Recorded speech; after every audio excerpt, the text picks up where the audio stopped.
Well, tonight I'm feeling a bit like a cheater. I saw something on Instagram, I got really inspired by it, and I thought I want to try making this on my own without the products. So I saw the new release from Concord and Ninth. They have this really cool die that comes with these extra dies, and it kind of pierces and embosses. You get all these random little shapes, like sort of a geometric kind of card, and I love it. I absolutely love it, but I haven't got the money for it and I haven't got the time to buy it, so I thought I wanted to wing it and have a go at making a similar card using what I've got already, and I hope you're going to come along for the ride and enjoy it with me and see how I go about it. The first thing I did was pick out some colors. I used my color cube for inspiration because I wasn't sure what colors I wanted to do.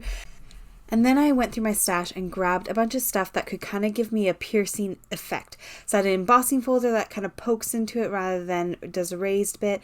And then I had these piercing panels that you could use on the front of a card. But then I was all out. I didn't have anything else that could kind of make a cool pattern. I wanted more patterns. So I grabbed my dies that have cool patterns and my dies that have stitched etching in it, because we can turn those into embossed panels as well. And I'm going to share with you how we're going to do that. If you enjoyed tonight's video, please don't forget to like, share, and subscribe. That's what keeps this channel going and giving you free content. So please don't forget to do that if you haven't already. So the first thing I'm going to do is grab my embossing folder. I went through all my scraps to get all these card pieces out. So I have on my desk a bunch of those sort of plastic wallets, and in them I keep a lot of my scraps, and I have them all divided by color. So I have one for green, one for red, one for pink, and I just went through them and found scraps that match the colors on my color cube inspiration, and then I pulled those all out. So I'm just making sure I'm using up my scraps. I'm not grabbing anything new, because all we're going to do is cut pieces from these scrap bits. So the first one I did was this embossing folder, which I think is a paper rose embossing folder, and it gives the look of a pierced designed background. So I did that one first for my pinkish red color, and then I did my panels next. I did one on the yellow color, and then I did the other one on the sort of brownish color. And then that way I've got that kind of cool textured pattern in the background, and then we can take those and cut more images out of those. So the next thing is using dies. So if you don't have panels and you don't have an embossing folder that kind of gives that sort of pierced look, we can actually use dies as well. And I had these ones here. I like the kind of funky pattern in them. So I'm going to do one set in those, and then I'm also going to share with you how to use a set of dies that has piercing in it, but that cuts. And we're going to make it so it doesn't cut. Now the magic is all in this silicone rubber mat. You can get these from almost anywhere. Loads of shops sell them.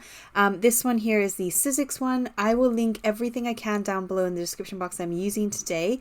If it's still available, then I'll put it down there, but I just grabbed everything that was in my stash that I wanted to use, and I don't know that all of these things are still available. But this mat I know is definitely still available.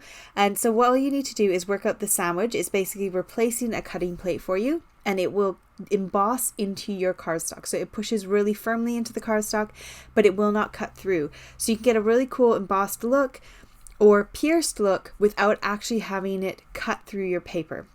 So the next thing I've got is a set of circular dies from Paper Rose, and I wanted to use those because they have the pierced edging on them, but I obviously don't want them to cut circles out. I want to have all that piercing, but I want it to sit into my card and not cut through my card and give me a whole ton of circles. So I'm grabbing my low tack tape. This is mint tape from scrapbookdotcom. It is basically post-it note tape. And I'm going to just tape it to my desk just to keep it down on my desk so it's easier for me to apply my circles so that I can so I can emboss with them all in one go. So I've got a piece of that low tack tape, the big wide one, facing upward, and then I've taped it down with some other ones just to place them in nice and quick and easy. Otherwise I faff about, and you can see that tape was kind of curling, so if I pin it down to my table it works just a lot quicker and easier. So once I've got all those pieces in place, I'm then just trimming off the excess because I don't need it there, and I'll put that to the side and use it on other projects. Then I'm going to cut out a little bit of scrap that fits the size of it and run it through with that mat underneath, and look at that. You get the circles and you get the pierced impression into the paper and the cardstock, and it is stunning. I love how that turned out. It does look like a very intentional sort of background, but once you start cutting other shapes out of it, you can see that it then is just becomes sort of a more muted, neutral, pierced background. I grabbed a whole bunch of punches. I've got some Stampin' Up! Ones, some We Are Memory Keepers ones, and then some sort of no brand ones. And I'm going to use those today just to create my shapes in the background. So all I did to start was just punch out of all of my scrap bits. I cut out a whole bunch of shapes out of all of them and then kind of kept them in their color coordinated piles. And that is literally all I did. That took about 5 minutes to punch out all of those shapes. You could of course die cut as well if all you have is dies, but I find punches much faster and quicker and easier when I'm just doing some random little shapes. And then this bit is so easy. I was watching TV and just trying not to think. Do your best not to think, just stick them down. I was trying to make sure that none of the colors sort of touched. I wasn't doing a whole bunch of yellows in one row. I was trying to switch up some of the shapes so I didn't have all squares in one row, but I am just sticking them down kind of willy-nilly all over the front of this paper and making sure to go off the edge. I always start by going off the edge just to make it look like it is flowing across the card rather than just all stuck in the middle. So I made sure I hung them over the edge, and that is the result. I love it. I feel like I achieved what I was going for with the sort of Concord or Ninth idea. I love how it looks. I love the random images, and I love all those different patterns on my pieces. I made sure to cut my panel to be about 1/2 centimeter smaller than my card base. So I've got a nice border, or 1/8 of an inch if you're working in inches. And then I'm going to go ahead and glue that down to my card base. Now I wanted to give you another idea of what it could look like if you did the background as well. So instead of just gluing it straight to the panel, I ran that panel through my die cut machine with one of those embossing plates, or the sort of piercing plates, and then that's kind of how it looks when you've got your panel or your little shape pieces on top of that panel. Just gives a bit more texture in the background. Not sure which one I like more. I kind of think I like the one with lots of texture in the background, but I'm not totally sure. For my sentiment, I grabbed this little set here from Spellbinders and Lisa Horton. Comes with 2 hello background pieces and then the actual hello on the top.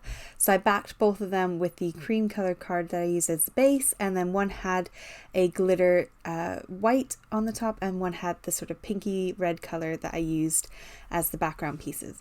Now I wanted to add a little bit more but not take away too much from the card, so I'm adding these sort of flat back water droplet type things. They're plastic little gems. They do look white, but that's only because my glue hasn't dried yet. Once my glue is dry, they will be completely clear.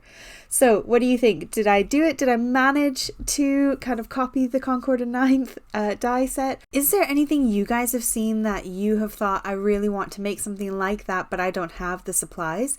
If you've got any ideas of things that you wanted to create, why don't you pop them in the comments section down below? I'll take a look at all these comments and I'll see if I can create some of the things that you guys might suggest of creations you want to make but you haven't got the supplies for, using maybe the supplies we do have. I hope you guys enjoyed this one and have a lovely weekend. I look forward to seeing you guys again next week. Bye!